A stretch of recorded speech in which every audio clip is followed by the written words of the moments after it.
Le speedrun sur Minecraft, vous savez sûrement ce que c'est, et pourtant, vous ignorez probablement son confrère, le TAS. Quand dans un speedrun il faut finir Minecraft de façon legit, dans le TAS, ce terme n'existe pas, ou du moins, prend une toute autre tournure. Le TAS, autrement dit le Tool Assisted Speedrun, est dans les grandes lignes comme un speedrun classique. Dans les deux cas, le but est de réaliser une tâche le plus rapidement possible. Ça peut être de tuer l'Under Dragon, miner un chunk, réaliser tous les succès de Minecraft, etc. Cependant, une unique différence persiste. Dans les speedruns, on n'a pas le droit de tricher, enfin, sauf quand on s'appelle Raymond. Alors que dans un TAS, on a presque le droit de tricher. En effet, tout ce qui est théoriquement possible de faire est autorisé. Cela ouvre de grandes possibilités, comme le fait de ne pas prendre de dégâts, car quand on se connecte à un monde sur Minecraft, on a 3 secondes d'invincibilité. Le TAS va donc simuler qu'on se déconnecte et se reconnecte en permanence. En réalité, quasiment tout est possible. Tu veux 10 crânes de Wither Squelette d'affilée? Eh bien car c'est techniquement possible, bien que la chance soit minime, 1.10 puissance moins 17, ce qui équivaut à ce nombre avec 17 zéros. En TAS, c'est réalisable à tous les coups. En fait, on peut manipuler toutes les chances du jeu à notre guise. En revanche, ces chances ont leurs limites. Car en informatique, si un nombre est trop petit, l'ordinateur va arrondir à 0% de chance que ça se produise. Et donc, ça va être interdit en TAS. Grâce à ces techniques les plus OP les unes que les autres, on peut même dupliquer du stuff. Et oui, il existe un bug fondamental sur Minecraft. L'inventaire et le monde sont enregistrés dans des fichiers séparés. En d'autres termes, ça veut dire que si on arrive à enregistrer un même item dans le fichier du joueur et dans celui du monde, on pourra multiplier son stuff autant de fois qu'on veut. Maintenant, si on veut mettre ça en place, il faudrait qu'on enregistre notre jeu, puis qu'on mette par exemple un diamant dans un coffre, qu'on fasse crash le jeu, et quand on se reconnecte, on trouvera un diamant dans notre inventaire et un autre dans le coffre. Du moins, cette technique ne fonctionne uniquement jusqu'à la 1.13. Car passé cette version, il faudra non pas mettre notre diamant dans le coffre, mais il faut le sauvegarder quand il est dans l'inventaire et faire crasher le jeu quand il est dans le coffre. Concrètement, c'est l'inverse de la première démarche. Pour aller encore plus loin dans la modification d'événements aléatoires de Minecraft, on peut faire spawn des mobs à notre guise. Normalement, ceux-ci spawnent aléatoirement dans une zone bien définie par le jeu, mais comme expliqué plus tôt, l'aléatoire n'existe pas en TAS. Ce qui permet de choisir à l'avance où va se trouver un mob, ses coordonnées précises, et même son taux de drop si celui-ci reste obtensible sans tricher. Par exemple, un mouton ne pourra pas donner d'Underpearl, ni 14 blocs de laine, mais on pourra choisir si on drop entre 0 et 3. Et cela permet de faire gagner beaucoup de temps, ou faire des stratégies un petit peu farfelues, avec un ghast qui, grâce à sa boule de feu, peut allumer un portail du Nether. Précédemment, je vous ai parlé du speedrun, mais savez-vous que certaines techniques de speedrun sont d'abord testées en TAS? Bien que généralement ce soit la communauté de speedrun qui trouve les nouvelles stratégies, puis les tasseurs qui la perfectionnent, cela n'a pas toujours été le cas. Effectivement, une fois, une technique permettant de vaincre un raid grâce à de la TNT fut testée en TAS, puis un an plus tard, cette méthode fut perfectionnée en speedrun classique. Ce qui donnait ça en TAS? Le tasseur monte sur cette colline pour y placer une TNT qu'il va allumer et juste après s'en éloigner grâce à une Underpearl. Cette action paraissant au premier abord inutile, voire absurde, a en fait une utilité bien plus poussée que ce qu'on pourrait imaginer. En effet, lorsque Red va spawner sur ce bloc, dont le tasseur a préalablement pris connaissance, tous les mobs s'y trouvant vont instantanément se faire one-shot par explosion. Il va donc placer cette TNT, puis une autre, puis une troisième, pour éliminer au fur et à mesure les différentes vagues d'assaillants. Toutefois, la dernière explosion ne suffit pas pour éliminer tous les attaquants, puisque Ravageur, possédant plus de vie que les autres mobs, devra se faire finir par le golem de fer du village. Et ça pour le speedrun dit classique. Le joueur arrive en vitesse dans le village avec une distance d'affichage des chunks au minimum, observe les lieux et localise le lieu du spawn du raid qu'il va directement éliminer. Suite à cette action on ne peut plus classique, le speedrunner va commencer quelque chose de vraiment surprenant, puisqu'au lieu de chercher là où va spawn la prochaine vague, comme le ferait n'importe qui, celui-ci va détruire la zone où les premiers pillards sont apparus pour la première fois. Et juste avant que la prochaine vague apparaisse, il va placer une TNT, permettant ainsi d'exploser ses assaillants dès leur apparition. Mais ne trouvez-vous pas ça étrange que les mobs spawnent au même endroit que les précédents? Car personnellement, c'est la première remarque que je me suis faite en voyant cette technique loufoque. C'est donc après quelques recherches que j'ai appris qu'il y a 3 grandes vagues de génération de raids. En effet, lorsqu'une invasion a lieu, le jeu va commencer par essayer de générer des pillards à 64 blocs du centre du village, puis si cela échoue pour diverses raisons, ici la render distance ne suffisant pas, il va réessayer, mais cette fois-ci à 32 blocs du centre. Et enfin, si cela ne marche toujours pas, le jeu va être contraint de générer le raid au centre du village. Le speedrunner connaissant alors cette technique et sachant maintenant où vont apparaître ses ennemis grâce à la première vague, va pouvoir les exploser un par un à TNT comme sur le TAS. Les deux techniques présentées, que ce soit pour le TAS vu précédemment ou le speedrun que nous venons de voir, possèdent donc des similarités mais aussi des différences. Comme les deux plus importantes, sur le TAS, le joueur connaît à l'avance là où va spawn chaque vague d'ennemis, contrairement au speedrunner. La seconde différence étant que le speedrunner doit parfois tuer par lui-même certains pillagers mal explosés par la TNT.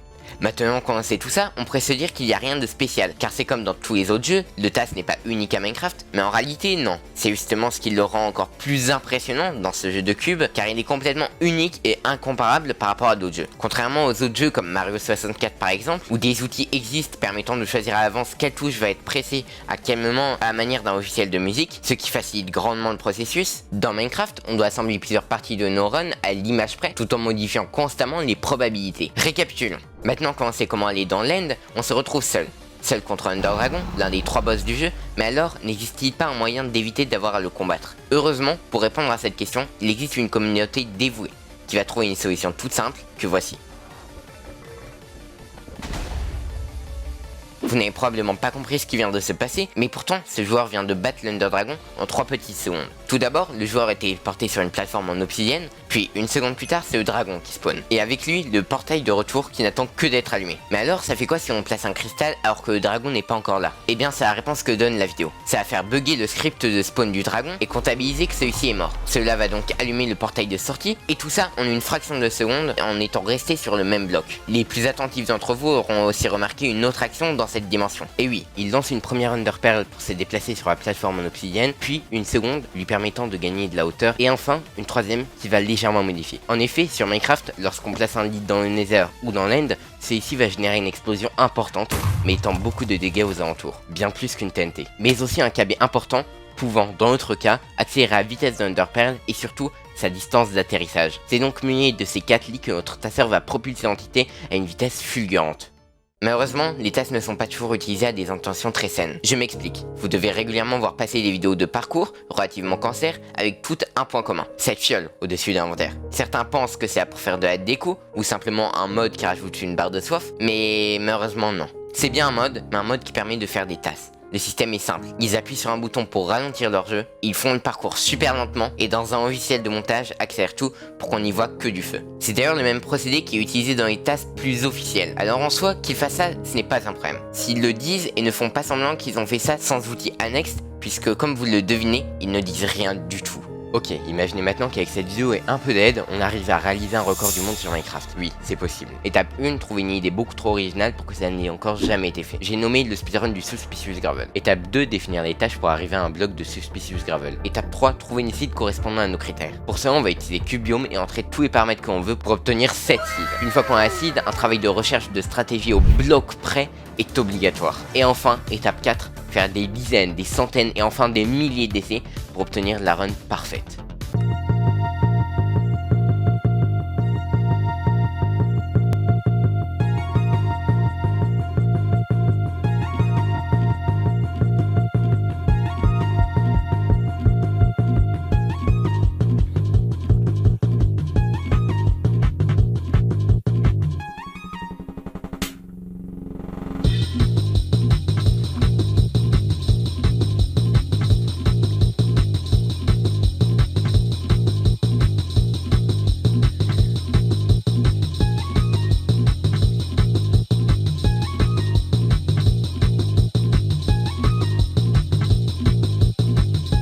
Ok, c'était un peu trop rapide. On va tout reprendre depuis le début en décortiquant chaque passage au peigne fin.